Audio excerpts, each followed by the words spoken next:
Streetscene and Engineering Scrutiny Committee on the 21st of May 2020. Just to make you all aware, today's meeting will be recorded.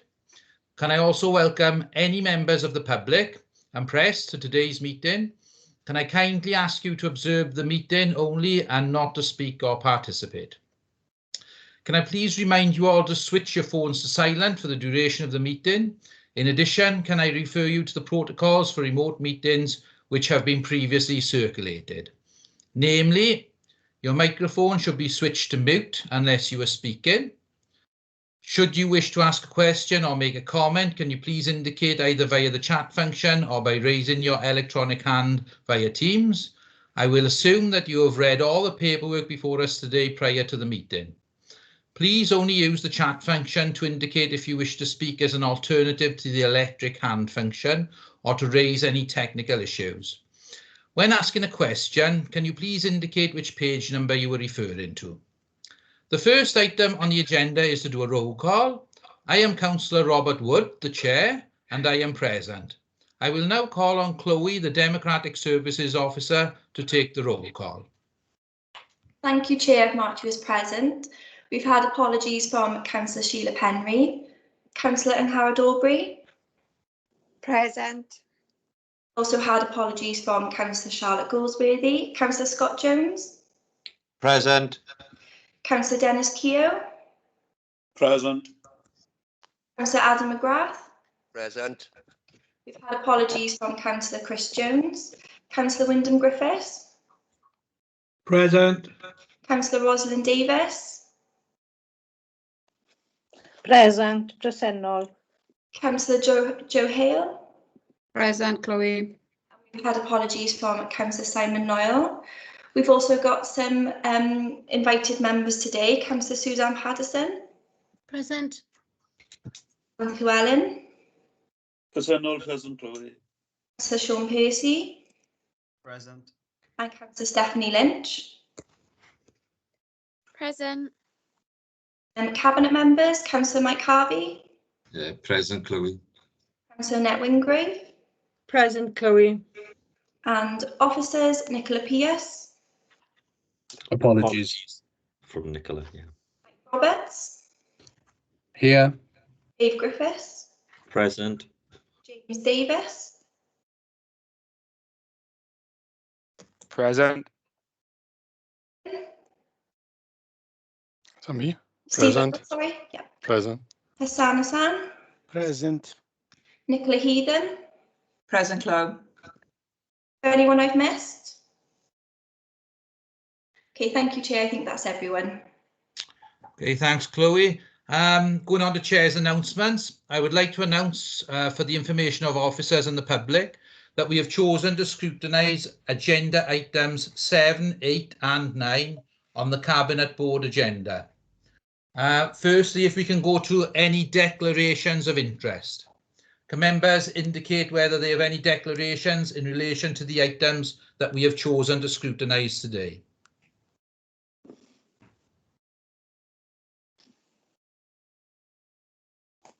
Councillor Ros Davis. I need to declare an interest for item number 9 on the Governor at Godre'r Graig Primary School. Thank you, Councillor Davis. If then I could go to the minutes of the previous meeting. The minutes from the 26th of March 2021 are included on the agenda for approval. Does any member have any comments on the minutes? I can't see anything. Can I please have a proposer for the minutes? I propose, Chair. That's Councillor McGrath. And a seconder, please. I second, Chair. Okay, thanks, Councillor Keogh. Pre-decision scrutiny. The next agenda item is to select appropriate items from the Cabinet Board agenda for pre-decision scrutiny. We have decided to look at items 7, 8 and 9. Running in that order, we'll start with item 7. We will now look at the agenda item 7 on the Cabinet papers, which is the report on the accessibility to Aberavon Beach via the new Slipway access ramp at Scarlett Avenue car park. Do officers have anything to add? If not, we'll move straight to questions. If I may, Chair. Mike Roberts, yes? Yes, please. Yes, good morning, everyone. So first of all, just to note, Steve Owen and James Davis, colleagues from the team, are with us here this morning, who've been involved in all the works on the seafront and indeed in the production of this report, and will hopefully be able to assist with any detailed questions members have. The report sets out 4 options, I believe, in front of you, which are on pages 39, 40 and 41 of the papers. And I believe you have, within that, I believe you have 2 realistic options, and that's options 1 and option 3. And in the context of having to make a recommendation to members of those 2 options, we have recommended to you option 1, which I think minimises overall and in the broadest sense the risks, whether that be for equalities issues or motorcycle scramblers on the dunes, or whatever those risks are. Having said that, you will see in the paperwork it suggests option 1, but with further monitoring and subject to that monitoring, potentially bringing back a further report to members on option 3. Now, members may feel that we should look to option 3 straight away, and I can advise you that we have indeed had some more correspondence from the public regarding making some access via that ramp.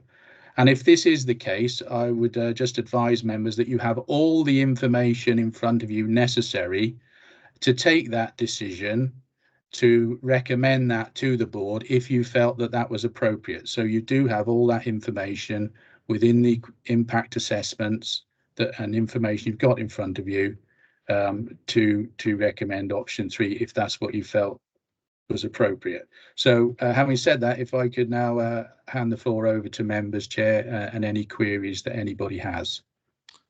Thanks, Mr. Roberts. There we are. If Councillor Paterson, would you like to come in? Yes, very much so. Thank you, Chair. Thank you and good morning to members of the committee, and for allowing me to address the committee this morning with my concerns. I'm here as the local councillor for this ward, and having read the report and received lots of concerns from members of the public, I conclude that officers on this occasion, although on most occasions I have the utmost regard for their recommendations, but I believe on this occasion they have got it wrong. I believe that there is a 5th option that should be considered here today, that of opening the gates entirely. Officers have not, in my opinion, set out the feelings of the local members with beach-facing wards in this report. The only mention is on page 37. It states local members have engaged in correspondence. Well, we've done a bit more than that. We attended a site meeting, all 6. I mean, 3 are for Sandfields West and 3 are for Sandfields East, but all 6 of us were invited to a site meeting where we indicated that we thought that the gates should open. We are here today, obviously, because officers disagree with us. And in the recommendations, I would strongly disagree with option 1. Option 3 is a little better, but I shall go on to why I think option 3 should not even be considered as well. In regard to health and safety, officers admit that a similar gradient already exists further along the beach. Are we to understand from this fact that it is their opinion that the residents and visitors of the other end of the beach can be trusted with that gradient, and that any visitors and residents of this end of the beach need further protection? I would argue no. Officers, I think, have got it wrong. I've received many indications that the public wish to access via this route. Windsurfers, fishermen, people who have who want to carry wind protection items down to the beach, litter pickers, dog walkers, and litter pickers. We have large numbers of litter pickers every day giving their time voluntarily to clean up the beach. Moving on to the reason that the dunes would be protected by keeping these gates closed. As the local ward member, I've received lots of complaints about scramblers and bikes on the beach. There are multiple ways that an off-road bike can access this beach. These gates do nothing to protect the dunes. In fact, what they do is to stop local people wishing to access the beach from doing so. If you're on an off-road bike, you can even ride down the steps if you want to get to that beach. There's access down by the quays, there's access by the Naval Club, there's access further on down at this beach with the gradient, which is open to the public, even so. There's access further along. And if you're in an off-road bike, it takes seconds to navigate along the length of the beach. So I would argue that these gates do in no way protect from bikers. Anyway, this is a police matter, and I've notified the police many times. They're not addressing the problem. The only reason that these gates are stopping is local residents and visitors who wish to use our magnificent facility at Aberavon Beach for other things. After the year of restrictions we've endured, our First Minister has urged people to stay home this year for staycations. Make use of the Welsh countryside and coast. Why is this council willing to put barriers in the way of people wanting to use this amazing facility? This is a time to make decisions without fear. We are just coming out of the most restricted period in our living memory. And access to the beach has never been more vital for general use and for people's mental health. As far as I can see on this report, both reasons put forward, that of protecting the dunes and health and safety, are not proved here. I urge this committee to disregard the advice of officers here and to propose a further option of opening up entirely. This would be a victory for the people who demand access to the beach, be they residents or visitors, and we are trying desperately to encourage visitors to the beach. I am asked constantly why we can't have facilities on the beach, and I sometimes have to reply, it's not under my control. It's not something the council can say, like, please open a cafe here, please open a restaurant there. We're not in control of that, but this is something we are in control of. We can give people access to this beach. I say again, the only people who are stopped by this are people who wish to access the beach for other alternatives. In the summer months, from May to September, dog walkers are told you cannot use the promenade or the beach at that end. So also, it would be much easier for people with dogs to be able to access the beach at the correct end with a parking place right at the top. Excuse me, I'm going off piece of this. It seems overkill to put up barriers just because bikers may harm the dunes, when in reality the bikers are already doing that and there's nothing that these gates will stop. In regards to health and safety, this again is wrong. The gradients exist all along the coastline of Wales, in most coastal towns. Excuse me. It seems that officers there take a different stance. Indeed, officers take a different stance within a couple of 100 yards of this beach because the gradient down the other end is open to the public. I say again, officers have not proved the 2 points. Please open these gates and listen to the public facing councillors. We as councillors would not propose anything that we felt would be causing us problems. This time, officers have not proved their point. Please open the gates. That's my address, Chair. I would welcome an opportunity to come back before officers go to before members go to recommendations. Thank you. Would one of the officers like to come back on that, please?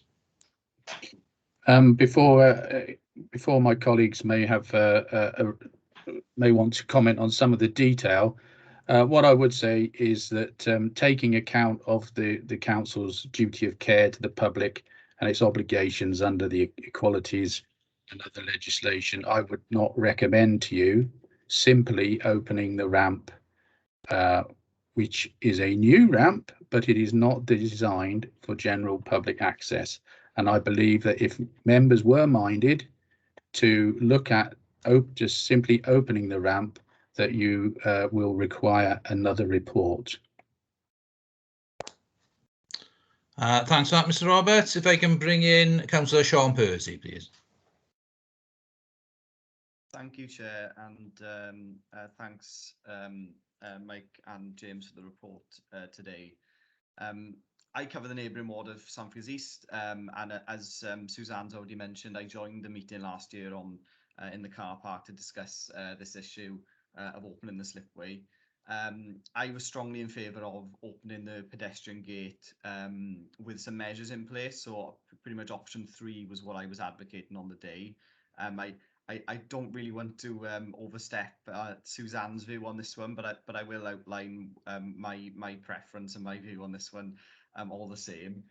I've got to say it was a bit surprising for me to see the report today with the recommendation as it was, and that no action be taken. And I'm pleased that Mike's sort of nudged the committee to suggest that they have the ability to choose another option. But I've got to express my dissatisfaction and surprise that the officers did choose that route. And I think it's important to emphasise that the reason given around complaints is a bit of a peculiar one. We had the flurry of complaints and the meeting back last year, and decided on a course of action. And I'm sure my neighbouring colleagues have done the same as I have, and any complaints that have come in since have not been passed on to the council. I've told any residents, we're looking into it, we've had a meeting, we've discussed it. So the reason why perhaps more complaints haven't come in the meantime is because actually we've been telling residents we were on it. And so that side of the report was very surprising and a bit disappointing today, I've got to say. But in terms of the options, for me, I think option 3 is a no-brainer. If officers are happy that can be achieved and we can meet all of our statutory obligations, then the access is open for dog walkers, which, as Suzanne said, is a key issue this time of year when the main beach is closed. I would certainly advocate that the committee choose option 3 immediately. I don't see that there's any reason to wait for any further correspondence or any further information. The only thing I would ask of officers is, if the committee did make that recommendation and it did go through Cabinet Board today, is what the timescales would be to get that gate open and those measures and signage, etc., in place. So thank you for the opportunity, Chair, to speak at the meeting today. And over to officers now, I suppose. Mr. Roberts, if you'd like to answer those questions before I bring in Councillor McGrath. I think if I could defer to colleagues who've probably got a much clearer idea on a timescale on option 3, Chair. Steve? Well, apologies to everybody for being disappointed with the report in the first instance. I think, obviously we try our best as officers to give the appropriate recommendations, and sometimes, yes, they are unpopular. Just to sort of clarify a couple of issues, it was as a result of a planning condition that the ramp wasn't allowed to be opened through biodiversity approaches, etc. When we were looking at the report, we didn't really know the ramp was actually built to a certain standard and specification, and it was all associated with access and egress to the beach for beach cleaners or for emergency access. It wasn't put there in mind with other pedestrian use, etc. Yeah, we met you last year on the beach, and I thought that was a positive meeting where everybody had an opportunity to give their views on their preferences. I think we came away, to be fair to James, who was heavily involved with the project at that time, we came away with you know, a variety of views, because I think there was some that didn't want it open, some that wanted it open, some that wanted limited access. And I think that the options that were prepared and placed before you really came about as a consequence of the build process and the recommendations that went forward as a part of the planning process. We have had representations, as you're aware. We feel that option 3 is a feasible option with the signage, etc. We also feel that opening it up encourages use, encourages people to, you know, it's about, you know, the litter pickers would have access, the dog walkers would have access. We have a disabled access further down on the beach, which is purpose-built and has been upgraded since the works have been done down there. You know, the RNLI have requested use of the ramp, and they will have access to that. But with regards to the motorbikes, I understand what Councillor Paterson is saying, but I think that through conversations we've had with the RNLI, they would prefer the access to be for boats and craft to be down by where they are, so that they can keep an eye on what's going on the beach as well. So that's our position. And going back to Councillor Percy's scenario with regards to the gate, we probably could get that sorted out within a month to 6 weeks, probably. So that's where we are coming from a professional aspect. It was a major project, over, you know, £4 million in value. All the consultations were done with internally and externally. It was a planning condition that we didn't have full access to the beach, as it was a service ramp. And, you know, if it would have been done and configured in a slightly different way, maybe we could have had. But there are these concerns. I know Councillor Paterson is right, you know, being a resident of the authority myself, we're aware that you can gain access from anywhere to do anything if you really want to. But by opening the gates and having a sort of an open ramp, we also believe that it does encourage use. It does encourage people maybe to come from further afield than the local people. So, you know, that's why the recommendation was made in that way. Thank you, Mr. Owen. If I can go to Councillor Adam McGrath, please. Thank you, Chair. Obviously, I've been listening to all the comments on you. Right.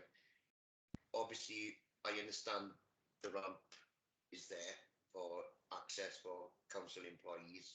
Sorry to interrupt, Councillor McGrath. Can you put your headset microphone forward? We're struggling to hear. Sorry, I do apologise. Thank you. Sorry. The only concern I got is, if the gate was left open, wouldn't encourage people then to drive on the beach? Okay. Obviously, that would then impact the safety of other users. Also, it could jeopardise lives. The bottom end of that beach, I do know, because obviously I used to work for the Majesty's Coast Guard Service, how soft that sand is down that area. If a vehicle was to drive down there, get stuck, tide was to come in, what would happen? But also, I do understand that that is the only way that people can get down there in sailboats, jet skis, any other sort of craft, which to me is an opportunity. It will bring more people to the lovely beach in Aberavon Beach, and that is my other concern as well. There's two obviously, you're actually stopping people from gaining access on the beach. At the end of the day, the beach is owned by the Crown. The Crown own the beach, not us. Thank you very much. Okay, if I can bring back in Councillor Sean Percy. Thanks, Rob, for bringing me back in. And Just a quick response to some of the comments made by officers, and of course it's certainly nothing personal that I was disappointed in the report, but obviously I think it's important for us as councillors to give that feedback, because I think to sum up option one, it was sort of kicking the can down the road to pick it up another time, and I just didn't feel that after the year that we've waited already that was the appropriate course of action. I'd certainly want to reiterate that for me, option 3 is particularly a no-brainer because people are already using the ramp, and what the report acknowledges is that as people are already walking around the fence to use the ramp, the report acknowledges it's not feasible to stop that happening, so it's actually safer to open the pedestrian gate with restrictions and allow people to use the ramp throughout its full length than it is to allow people to climb under a fence, clamber down a cliff face onto the ramp, which is what they're doing now. So I just want to reiterate the sort of the nature of that it is a no-brainer, and at the very least, I appreciate Suzanne's views, but at the very least, option 3 it makes perfect sense. In terms of what Adam has said, it's worth noting that Sandfields East in my ward has the personal watercraft area and a slipway and access onto the seafront for jet skis and that sort of thing. So there is an area allocated for that, and I certainly echo the concerns that we discussed on site around craft, etc., using the seafront, perhaps down the far end near this ramp, where it is out of sight. So I took all of that feedback on board from the officers and all of those concerns in endorsing, I suppose, option 3. So thanks, Rob, for giving me the opportunity to come back again, and I really do hope that the committee endorse option 3 today, and we can get this ramp open as soon as possible for residents. Thank you. Thank you, Councillor Percy. If I could bring in Councillor Dennis Keogh, please. Thank you, Chair. Yeah, I have to agree with Sean. I have some sympathy, obviously, for Suzanne and the views that she puts forward, but I have to agree with what Sean says. But as far as cars accessing the beach, unfortunately, we as an authority can't protect against stupid. You know, we go on about the dunes and protecting the dunes and the biodiversity and everything else down there. But what it has uncovered is the sins of the past. In the 1970s, when Talbot Town Centre was demolished, where do you think the rubbish went? Have a good look at it when you go down there. You'll see where all the bricks and everything else that came from that town centre was buried and then covered in sand. But as you've cut away to put the ramp in, it's exposed all of that. So I think it's a bit hypocritical of us of talking about biodiversity and saving the dunes. Thank you. Thank you, Councillor Keogh. I can see no more indications. I'd like to come in myself at this point. And what I'd like to say as a local member as well is I think option 1 would have been unpalatable for people. But option 3 opens the gate. And I know there's conditions and everything that goes with it. So that's why I'd like to support option 3 personally today, is I think it is, at this moment in time, the best way forward. And if I could bring in Councillor Wyndham Griffiths, please. Thank you, Chair. Reading the report and forming an opinion, but then again, listening to local members stating the facts that they know and are on the spot, my opinion has changed. Now that I'm aware of a little bit more that's going on there, rather than reading it but hearing it, I would suggest that Councillor Paterson is looking forward to what can be achieved on Aberavon Beach, and as she indicates, it's a wonderful beach, and we are trying to get people to use it. But at this time, I think the option I would go would be option 3 and see how it goes, get all the feedback off the local members, and then perhaps look at it again at another time to extend it. And I think having the local members here on the committee, as I'm not a local member, but know Aberavon Beach, but not as well as everybody else, I think is the thing that should happen. Thank you, Chair. Thank you, Councillor Griffiths. I think we've given that a good airing now.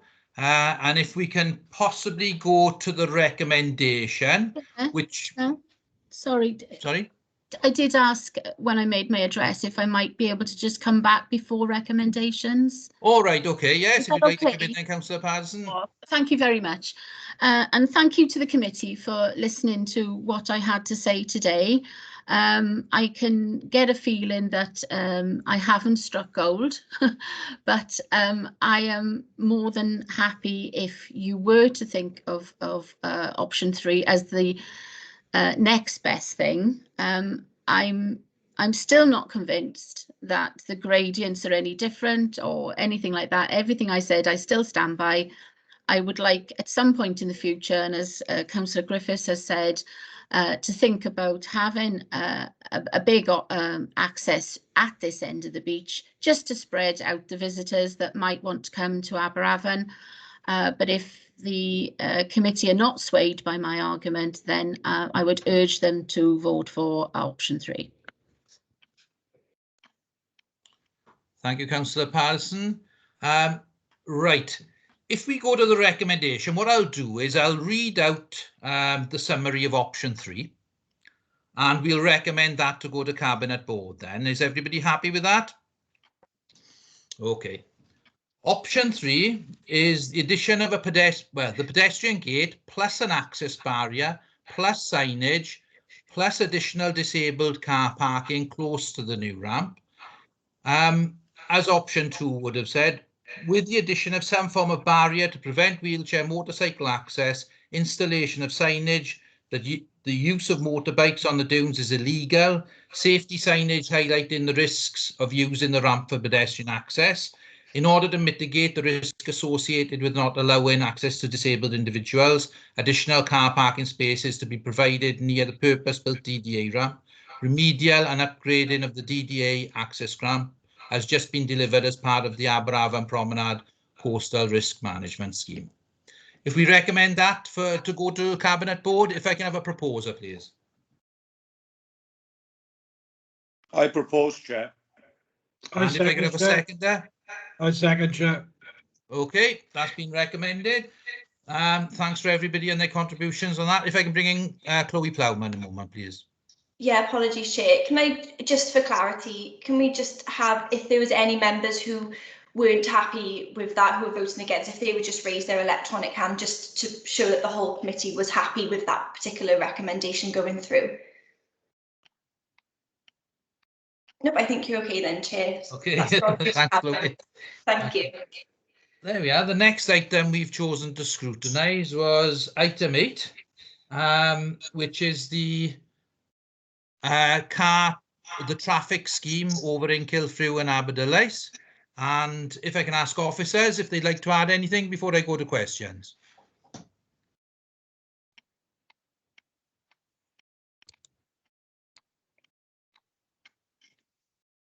Dave, you're on mute.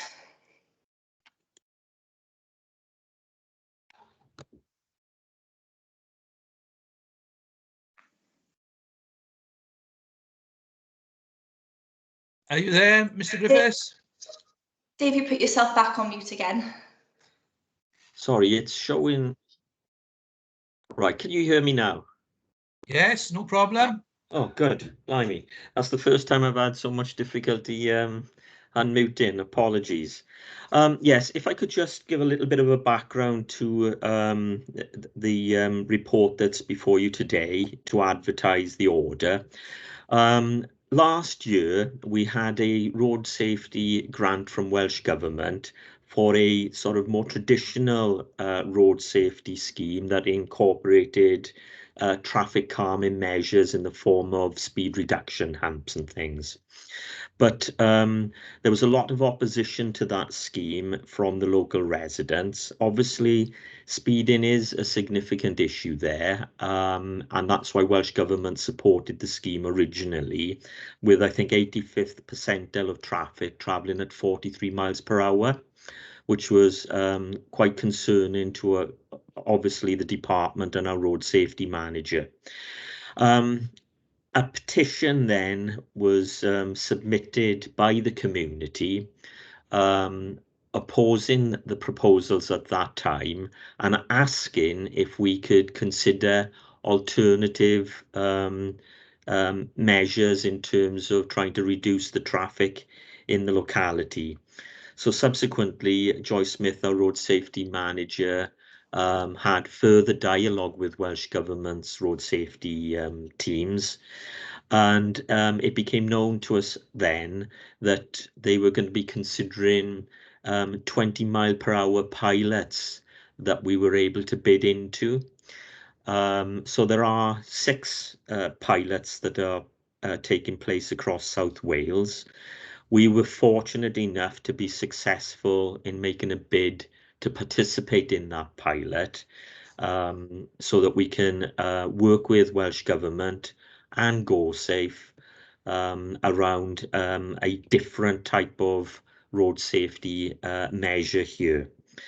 So the report today is basically asking members for permission to advertise the order. It won't simply be an advert, though. Obviously, we're going to be dropping 500 letters within the local community, and both the local member, Councillor Doreen Jones, and my road safety manager, Joyce Smith, will also be going into the community, will be making themselves available during that consultation period to promote the scheme and to discuss the proposals with the local community. So the letter is planned for going out, well, the letters and the advert would commence on June the 1st.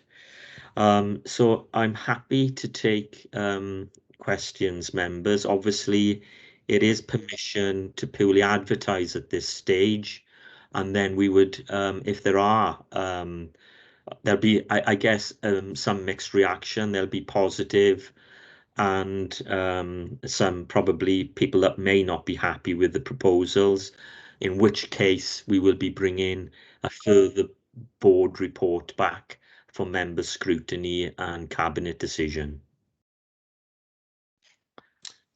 Thanks, David, for that report. If I can bring Councillor Joe Hale, who would like to ask a question. Thanks, Chair. Hi, David. I'd just like to know, obviously we got to advertise it, but how much is the initial cost of this whole project, please? Now then, you've asked me something. I've got the grant award. It's in the region, I think, of about £70,000. Right. Okay, and why would we need to have 20 mile per hour in small closes like Park Penskinner, the Pines, where I don't see you could speed in there anyway? No, because they're too small. But yeah. it's throughout the whole of Cilfrew, I understand.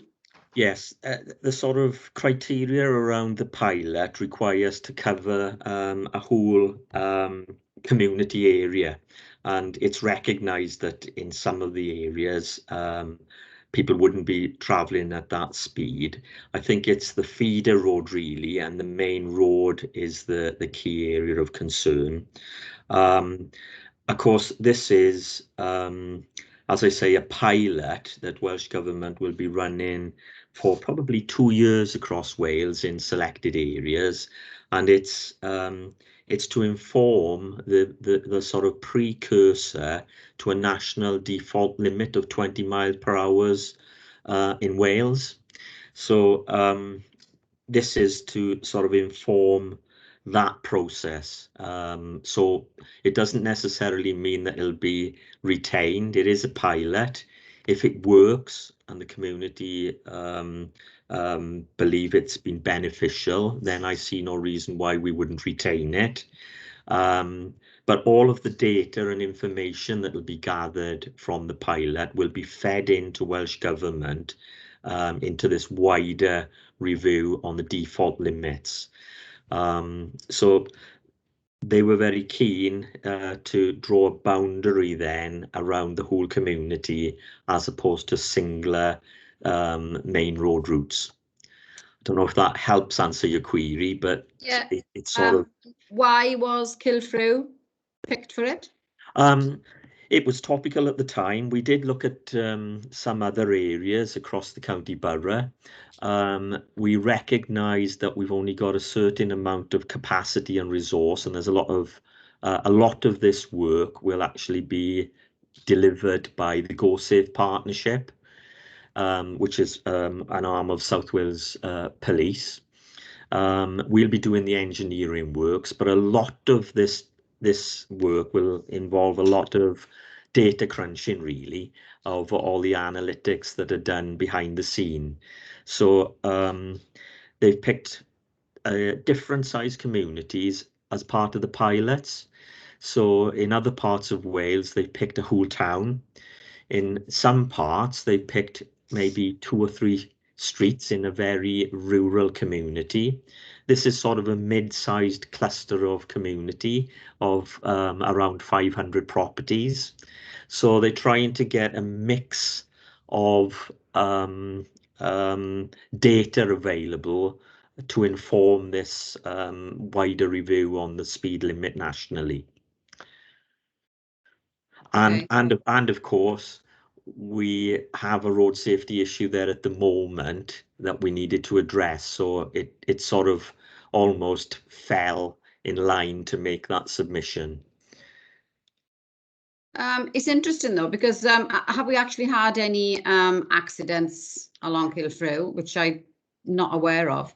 Yeah, there would have, to qualify on the original application, there will be the level of speed from the covert speed data information that we have, and we would have looked at the police stats, and Welsh Government would have looked at the police stats for near misses, accidents with minor injuries.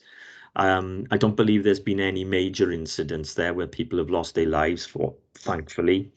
So it wouldn't have met the Welsh Government criteria to be considered if there wasn't sufficient factual evidence around that. But I could get the road safety manager to share that information with you outside the meeting, if you like, Councillor Hale. Yes, please. That'd be great. Thank you. Thanks, Chair.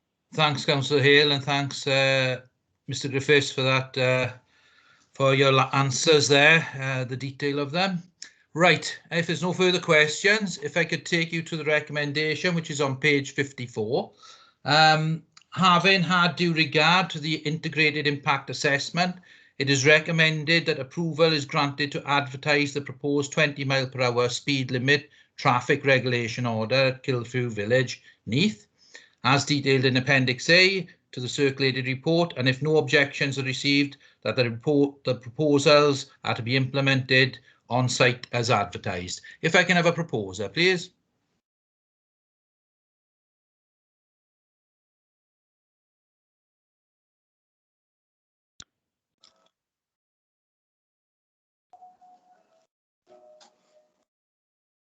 Somebody like to propose the recommendation?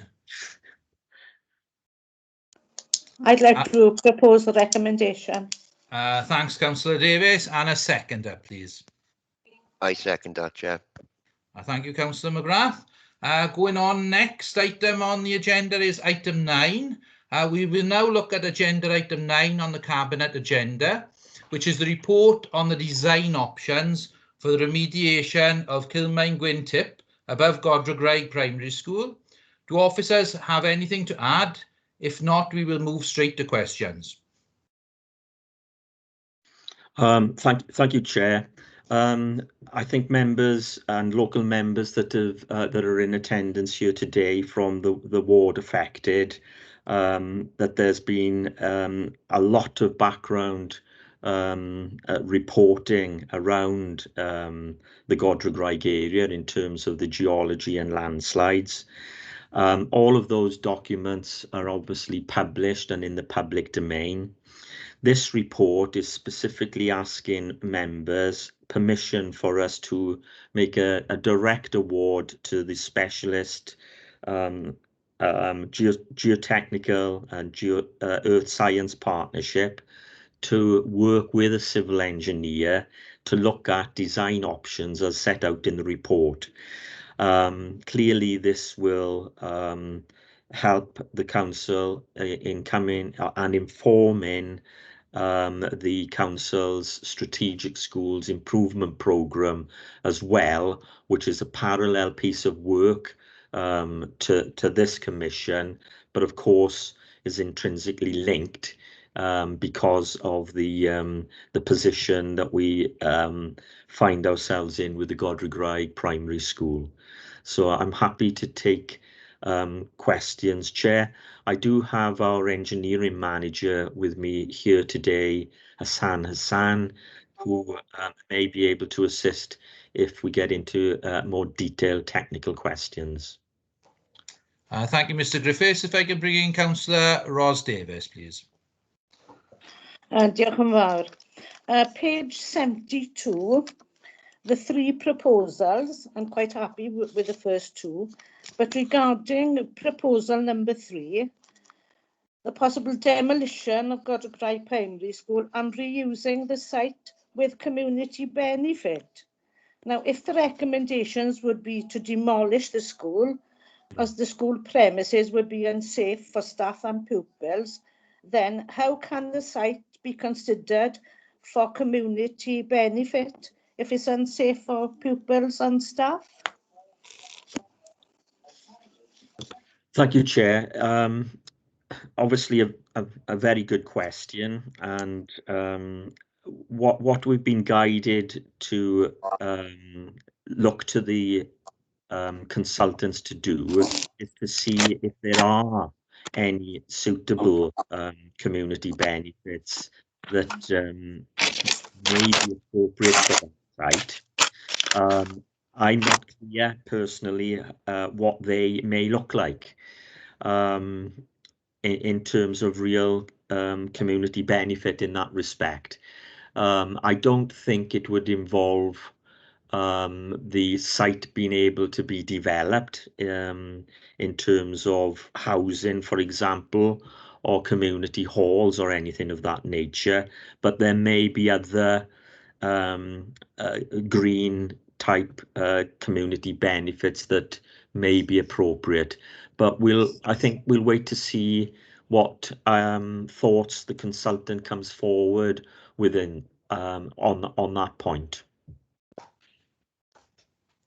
Okay, Councillor Davies, did you want to come back? Or? Yes, please. Regarding that, that's fair enough. But do you have a timescale for ESP to carry out the feasibility study? Hassan, if I could bring Hassan in here on the timescales, obviously, because the consultant is part of a South Wales regional framework that has recently been tendered. Within that framework, we can make a quick award subject to the boards and scrutiny agreeing that today. So we'll do that next week after the call-in period. But the time to undertake the study, Hassan, could you give us some indications? Well, we have to enter into negotiation with the ESP, but our time, we're thinking 4 to 6 weeks. Thank you for that, Hassan. Councillor Davies, was that it? Would that be in 4 or 6 weeks, or would it take 4 or 6 weeks to complete the study? Well, to complete the study, it would take 4 to 6 weeks. Okay. Okay. There we are. If I can bring in Councillor Alan Llewellyn then, please. Diolch yn fawr, Cadeirydd. Thank you, Chair, for allowing me to attend as one of the local members for the catchment area. And I'm grateful to my local colleague, Councillor Ros Davies, for continuing to press for all options to be explored. Members will be aware that in light of the current Ombudsman investigation involving the former leader of the council, it's important in order to rebuild confidence that this engineering investigation is thorough and open, and that it's not seen as window dressing or a foregone conclusion. I have two specific questions following on from Rosalind's questions. Under the heading of investigations to date, and I'm sorry, I might not be following the same page numbers as committee members, but it's the second page of the report. There's a heading there, investigations to date, and the first paragraph under that says that a signed partnership with Commission in 2019 to investigate the tip material and landslip above Godre'r School. I wonder if Hassan or colleagues could just clarify what landslip is referred to above the school in that particular paragraph. And then the second question I have is, could we have a bit of an explanation of the scoring system that's referred to? That was used in the previous reports. Will that system still be used as part of the forthcoming investigation? Because on that, mediation seems to score highly, but there is a caveat in the report. And is it possible to explain why complete removal of the spoil is unlikely to be favourable, as referred to in the report? And just one further point is following on from Dave Griffiths' point that the potential reorganisation of primary schools in the Swansea Valley is a separate but parallel issue.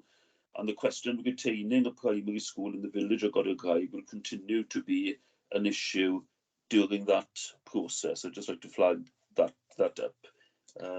Thank you, Chair. Okay, would officers like to respond? Perhaps if I could take Councillor Llewellyn's question, the last question, first. No, you're absolutely right. Although it's a parallel investigation, it's obviously key as in considering the way forward on proposals. In terms of the complete removal of the tip, it's anything's doable, I think, in terms of engineering solutions. It's just the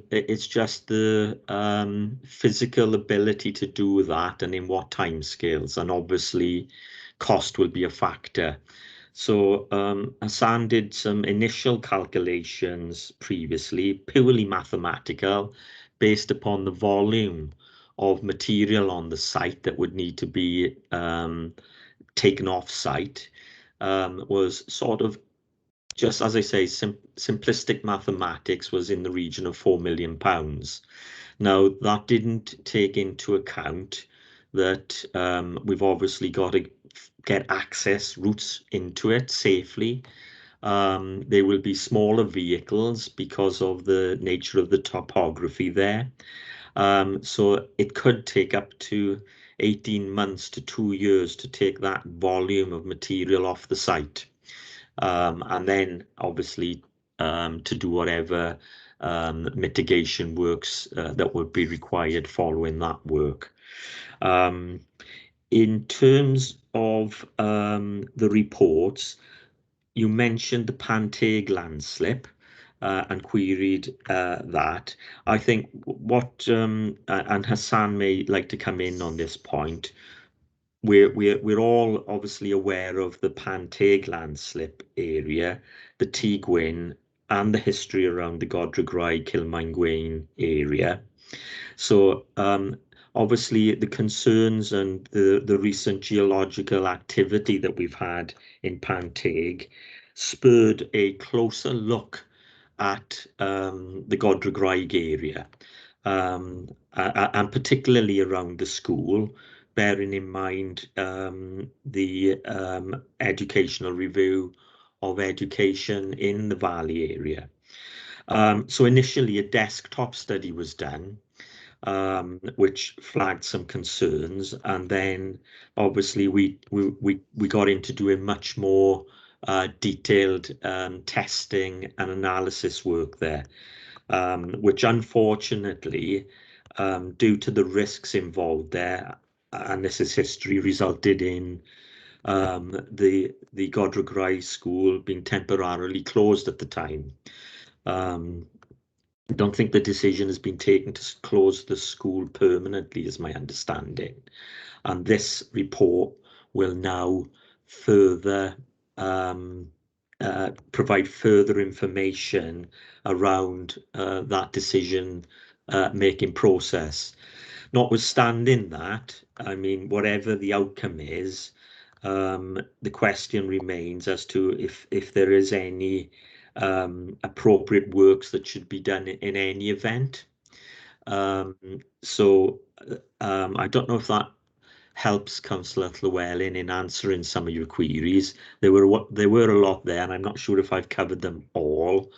I don't know if Hassan wants to add anything to what I've said. No, no, Dave. I'm happy with your answers. Okay, Councillor Llewellyn, would you like to come back?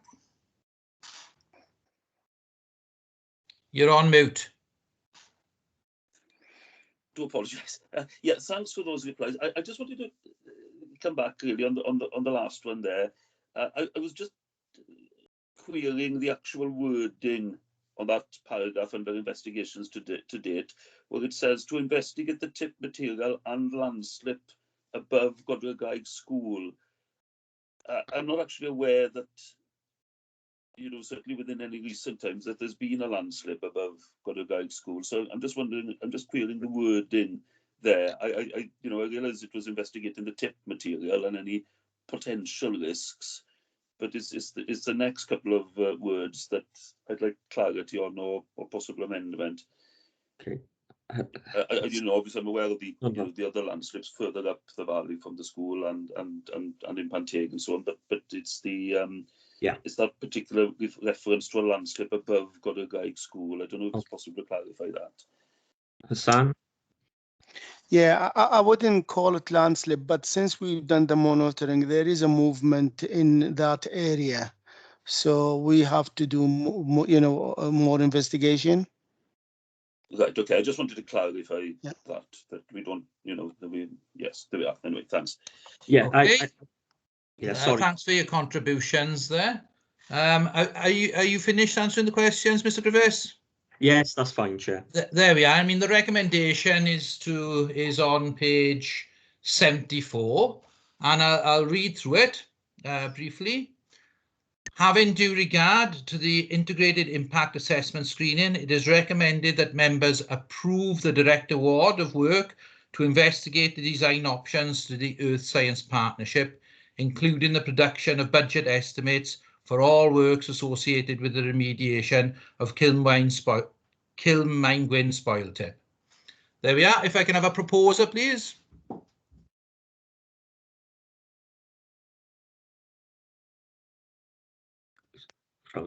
Councillor Davis is on mute. Oh, I propose, yeah. Proposer, Councillor Hale, and a seconder, please. Okay, thank you for that. Thank you. There we are. The recommendation has gone to the Cabinet Board. The next item on the agenda is the Forward Work Programme. The Forward Work Programme is for noting. Chloe, do you have anything to add? No, Chair, nothing to add today for that. Thank you. Okay. Item number 7 is urgent items. There are no urgent items I've received today. I will now close the meeting. I think we've had a very good meeting today. A lot of things have been explored thoroughly. And thank you for all attending. All the best. Goodbye. Thank you.